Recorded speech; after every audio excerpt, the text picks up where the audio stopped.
नमस्कार, आप देख रहे हैं आपका अपना चैनल भिवानी हलचल और खबरों के संग में मैं हूं मनोज कुमार। आइए डालते हैं नजर आज के समाचारों पर।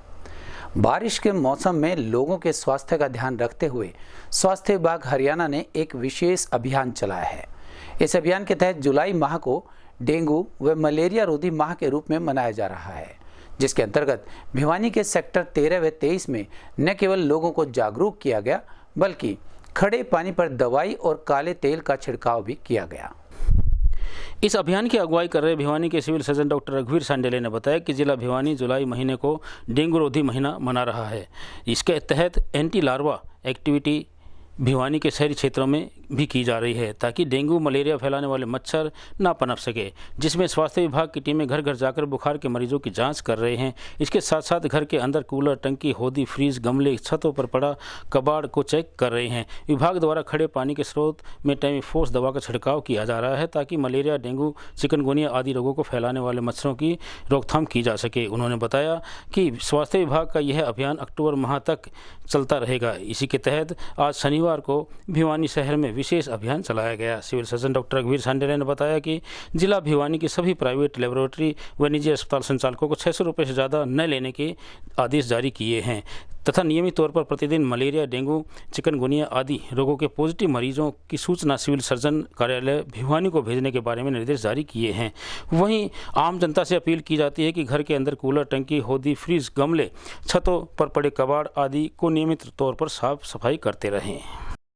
में जैसे कूलर है घरों के अंदर, बरसात में जैसे कूलर है, कूलर के अंदर अगर 5 से 7 दिन तक पानी ऐसे ही रुका रहा और हमने इसको समय समय पे साफ नहीं किया तो यहाँ पे मच्छर का लार्वा थानों को चिन्हित कर। सर, स्वास्थ्य विभाग भिवानी द्वारा जिला प्रशासन के सहयोग से आज हम anti larval activity, source reduction, temephos का छिड़काव और बायोलॉजिकल मेथड जो गंबूजिया फिश हम परमानेंट फिश हैचरीज से ला के डालते हैं, वो अभियान स्पेशल शनिवार और रविवार को चलाया गया है क्योंकि पिछले साल इस क्षेत्र में सबसे ज़्यादा डेंगू के केस पाए गए थे। और इसके साथ में जो आज स्वास्थ्य विभाग की सारी टीमें हैं वो हमारी MPSW के नेतृत्व में ब्रीडिंग चेकर के साथ में डिप्टी सिविल सर्जन और सभी HIs और बायोलॉजिस्ट के साथ में हम आए हुए हैं और जन जन को हम हर प्रत्येक घर में जाके जागरूक करेंगे। और हमारे सामने जो सबसे बड़ी समस्या सेक्टर के अंदर आ रही है वो ये है कि लोग बार बार घंटी बजाने के बाद भी, आवाज़ लगाने के बाद भी दरवाज़ा खोलने के लिए तैयार नहीं होते। इसलिए हमारा आम जनता से सहयोग है कि स्वास्थ्य विभाग का आप लोग सहयोग करें और जैसे ही हमारे स्वास्थ्य विभाग का कर्मचारी आपके पास आए, कृपया आप तुरंत प्रभाव से दरवाज़ा खोल लें और जो भी वो आपको स्वास्थ्य शिक्षा दे, डेंगू से बचाने के लिए, मलेरिया से बचाने के लिए, चिकनगुनिया से बचाने के लिए, वो आप सहयोग करें। और इसके साथ में जो भी सोर्स हैं, जैसे कोई मटका है खराब हमने रख रखा है, कोई कबाड़ का सामान है, फ्रीज की ट्रे है, जैसे कूलर हैं जो प्रयोग में नहीं है, ओदी है, गमले हैं, हमारा जो अभियान है इन सभी चीज़ों को साफ सुथरा रखने का है और वो आम जनता के सहयोग के बगैर संभव नहीं हो सकता। आप लोगों के चैनल के माध्यम से हम आम जनता से एक बार फिर से सहयोग करेंगे कि जिला भिवानी को हमें मलेरिया, डेंगू, चिकनगुनिया से मुक्त करना है तो जिला प्रशासन का और स्वास्थ्य विभाग का आप लोग सहयोग करें और जब भी हमारी टीम आए आप उनका तन मन धन से है। यहाँ पे मेडिकल की टीम आई हुई है और उन्होंने हमें बहुत अच्छी जानकारी दी है। हमारे फ्रिज, कूलर और सभी जहाँ पानी खड़ा हुआ है वहाँ के बारे में बताया कि यहाँ पे पानी नहीं खड़ा होना चाहिए, जिससे कि बहुत ज़्यादा बीमारियाँ फैलती हैं और इनके बचाव के लिए हमें बहुत ही अच्छे मैं ये स्वास्थ्य विभाग के जो सर आए इन्होंने ये बताया है कि सर कूलरों में पानी नहीं भरना और संडे वाले दिन ड्राई डे बनाना है, सारी चीज़ सफाई करनी है और जैसे कुछ भी गमले हो उनमें पानी इकट्ठा नहीं होना चाहिए, कोई बर्तन पड़ा उसमें इकट्ठा नहीं होना चाहिए, कोई भी चीज़ पड़ी हो, कबाड़ हो, उसमें पानी इकट्ठा नहीं होना चाहिए और जो पानी है भी उसमें थोड़ा सा पेट्रोल वगैरह डाल दो, उससे मच्छर मर जाए। सबसे पहले तो मैं स्वास्थ्य विभाग को और CMO साहब को धन्यवाद देना चाहूँगा कि उन्होंने पिछली बार सेक्टर 13 और 23 हाई रिस्क पे था डेंगू और मलेरिया के उसमें, तो इस बार प्रशासन पहले से अलर्ट है और उनका हम पूरा सहयोग करेंगे। और जैसे इसमें सामने बने इस तालाब में मछलियाँ छोड़ी गई हैं जो लार्वा को ख़त्म करती हैं, और जगह जगह घरों में, और उसमें सब पूरे सेक्टर 13, 23 और तकरीबन पूरी भिवानी को ही कवर करेंगे जो हाई रिस्क में था, ताकि लार्वा ख़त्म हो जाए, बीमारी जड़ से ख़त्म हो जाए, आगे फैले ना। तो आज जो है मच्छी के अलावा क्या क्या और स्प्रे है जैसे, और काला तेल का छिड़काव है, और सभी जैसे ये जो भी पानी जहाँ पे खड़ा रहता है, और लोगों को अवेयर करना भी है। मलेरिया विभाग के द्वारा विशेष अभियान चलाया गया है।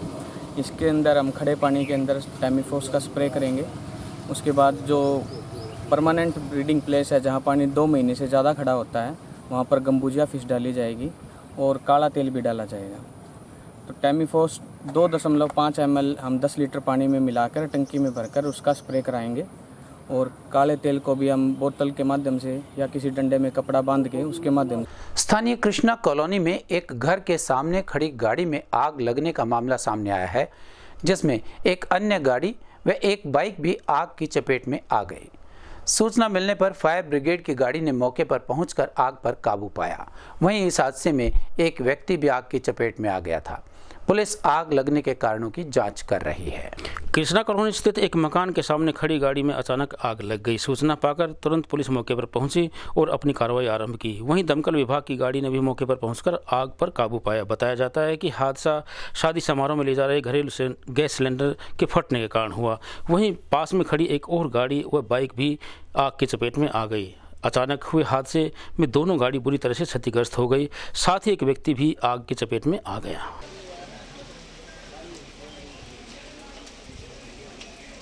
भाई साहब मैं तो अपनी दुकान पे था, घरवाली का फ़ोन आया, वो बोली कि गाड़ी में आग लग गई। मैंने कहा गाड़ी बाहर खड़ी रहती है, आग पकड़ गई होगी। तो मैं फटाफट तुरंत भागता आया तो देखा तो गाड़ी ये भाई की खड़ी थी। इधर गली में रहते हैं ये भाई, इसकी गाड़ी में आग लगी हुई थी और उससे मेरी गाड़ी भी आग पकड़ चुकी थी। हम आए, फिर वो भाई था वो भी जला हुआ था, थोड़ा सा उसको बचाव होगी तो हमने कोशिश करी, पानी की बाल्टियाँ भर के डालने की कोशिश करी कि आग बुझ जाए वो कर जाए। फिर इतनी देर में फायर ब्रिगेड को फ़ोन कर दिया। 10 मिनट बाद 5-10 मिनट बाद 2 गाड़ियाँ मौके पे पहुंच गई और उन्होंने पूरी तरह से आग पे काबू पाया, कोशिश करी और पूरी तरह से आग के ऊपर काबू पा लिया। उसमें भाई की जो राजन भाई है जिसकी गाड़ी थी, उसकी गाड़ी जल गई और साथ में गाड़ी भी मेरी समथिंग होगी। उनकी मेरी गाड़ी तो हुंडई की i20 गाड़ी है और उनकी मारुति की इको गाड़ी बता रहे हैं। तो आपकी गाड़ी में कितना नुकसान है? टोटल नुकसान की अगर बात करें लगभग आप देखोगे तो गाड़ी 50-60% तक तो जल चुकी है। बाकी मैं यहाँ से गुजर रहा था, उस टाइम मैंने देखा कि भाई गाड़ी के अंदर बैठा था, इन्हें स्लैप मारते ही गाड़ी में ऑटोमेटिक आग लग गई। आग लगते ही इसको भाई 5-4 बाइक ने आग ऊपर पानी वानी डाले, फायर ब्रिगेड को फ़ोन किया। मौके पर 5 मिनट में फायर ब्रिगेड आ गई थी। तो देखा तो उसके भी काफ़ी हाथ जले हुए हैं, चेहरा जला हुआ है भाई का, राजन नाम है उसका।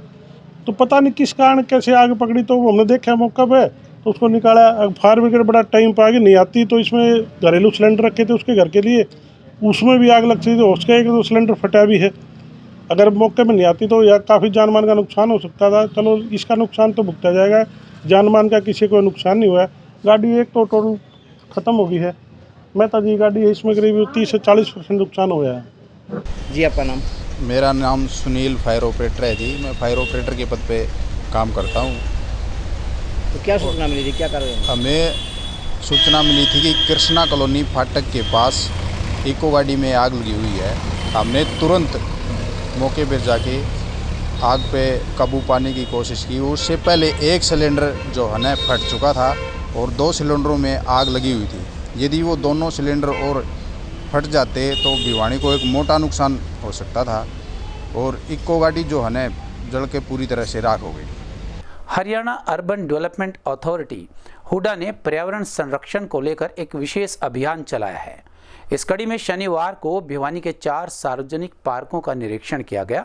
यही नहीं, इन सभी पार्कों में सैकड़ों की संख्या में पौधारोपण भी किया गया और उनके संरक्षण की जिम्मेवारी भी ली गई। इस मौके पर हुड्डा प्रशासक राजेश जोगपाल ने कहा कि पर्यावरण संरक्षण को देखते हुए भिवानी व हिसार जिलों में हुड्डा द्वारा विशेष वृक्षारोपण अभियान चलाया जा रहा है।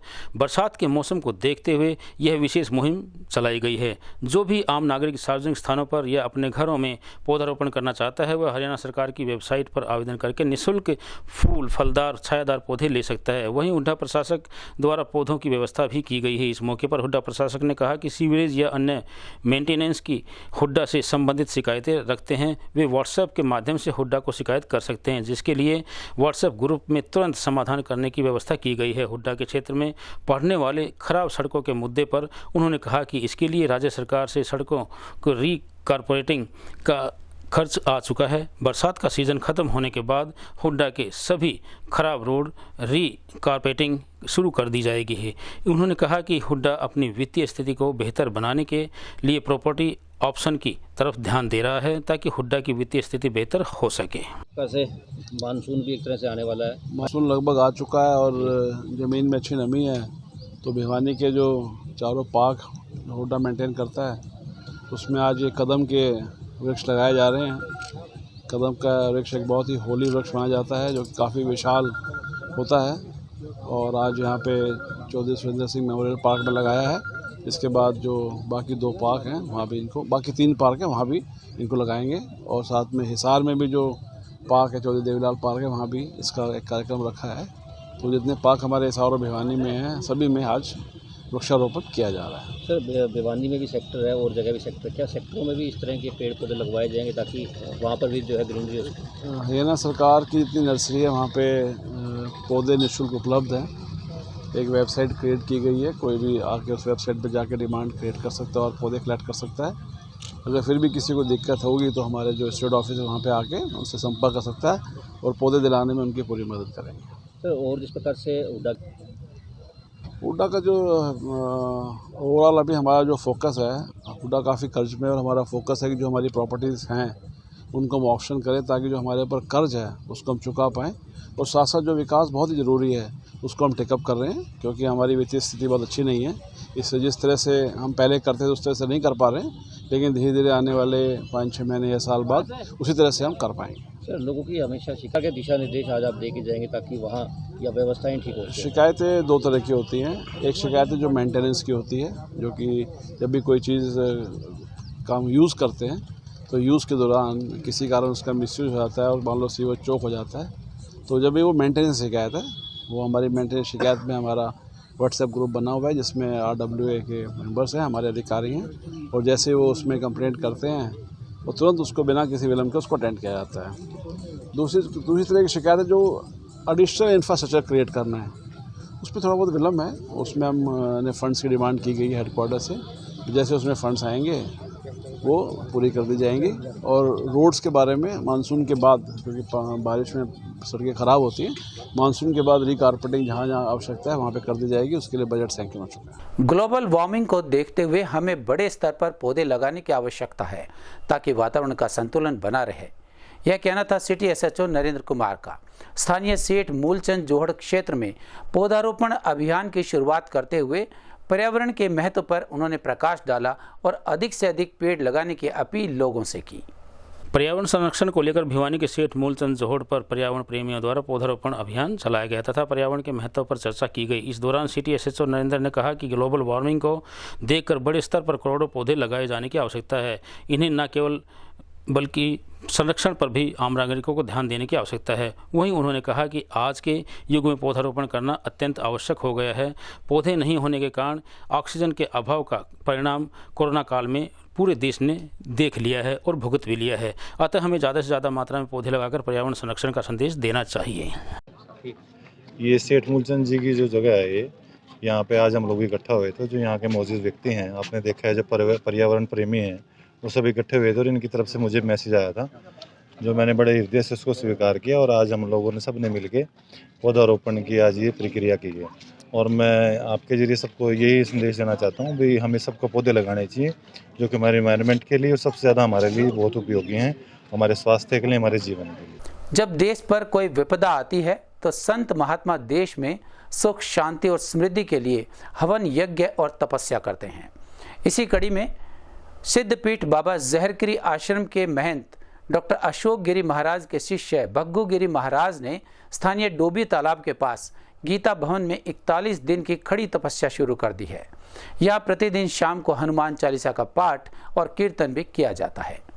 हिंदू धर्म में संत महात्माओं को भगवान का दर्जा दिया जाता है। देश पर जब भी कोई विपदा आती है तो संत महात्माएं ही देश की सुख शांति व समृद्धि के लिए हवन यज्ञ व तपस्या करते हैं। इसी कड़ी में छोटी काशी की सुख शांति एवं समृद्धि की कामना के लिए स्थानीय हालवास गेट स्थित सिद्ध बाबा जहरगिरी आश्रम के पीठाधीश्वर अंतर्राष्ट्रीय महंत जूना अखाड़ा डॉक्टर अशोक गिरी महाराज के शिष्य एवं गीता भवन के प्रबंधक महंत खड़े श्री भग्गू गिरी महाराज द्वारा स्थानीय डोभी तालाब के पास स्थित गीता भवन में 41 दिनों की खड़ी तपस्या शुरू की है, जिसकी शुरुआत बीते 11 जुलाई को एकादशी के दिन श्याम बाबा के कीर्तन के साथ की गई थी। इस बारे में भग्गू महाराज ने बताया कि अंतर्राष्ट्रीय श्री महंत एवं उनके गुरु डॉक्टर अशोक गिरी महाराज की प्रेरणा से उन्होंने 41 दिनों की खड़ी तपस्या शुरू की है। उन्होंने कहा कि संतों पर हर वर्ग का अपना भरोसा वो आस्था जमती रहती है, इसलिए संत महात्मा समाज का कर्तव्य है कि देश की सुख शांति एवं समृद्धि के लिए हवन यज्ञ व तपस्या करें।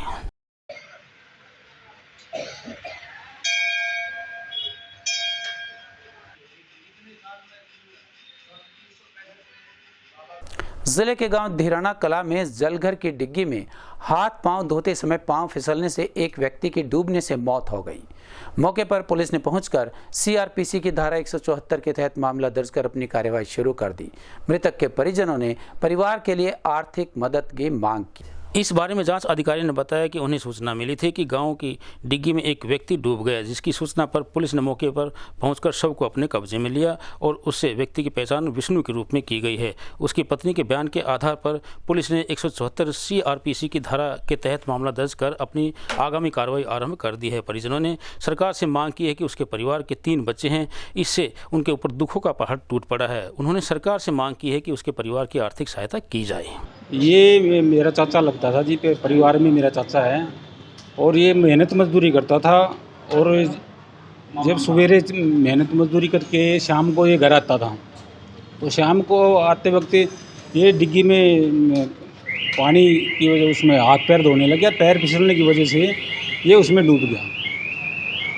और हमारी तो ये अकेला ही कमाने वाला था, मैं मेहनत मजदूरी करते, बच्चे भी इसके मेहनत मजदूरी करते हैं, आर्थिक रूप से कमज़ोर है जी। इसकी सरकार से हमारी तो यही दरख्वास्त है कि इसकी कुछ न कुछ मदद की जाए और आर्थिक सहायता की जाए। आज हमें सूचना मिली थी कि गांव धीराना कला में डिग्गी में एक व्यक्ति की लाश पड़ी है, जो हम सूचना मिलने के बाद साथी कर्मचारियों के साथ मौका पर पहुंचे, जो गांव वालों की सहायता से मृतक विष्णु की लाश को बाहर निकाला हुआ था। जो मामला यह है, इसकी पत्नी मृतक की पत्नी की दरखास्त पर 174 की कार्रवाई अमल में लाई जा रही है। जो यह हादसा इत्तेफाक